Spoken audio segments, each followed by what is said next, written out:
میگفت چند سالی بود که کون رفیق من عاشق یه دختری شده بود. هر چقدر میگفتم این دختر کیه که دل تو رو برده، چیزی به هم نمیگفت. کلا آدم خجالتی بود، به دختره هم هیچی نگفته بود. رفیقم ماشین باز بود، دست هیچ کسی هم ماشینشو نمیده.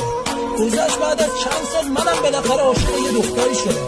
آدم اون زمان زمستون بود.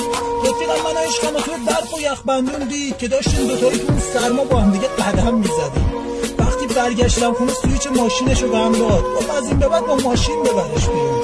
گفتم ولی تو این ماشینو خیلی دوست داری. گفت آره ولی تو رو خیلی بیشتر از این ماشین دوست دارم. گذشت من با دختر ازدواج کردم. رفیقم سند ماشینشو به عنوان هدیه ازدواج داد به من.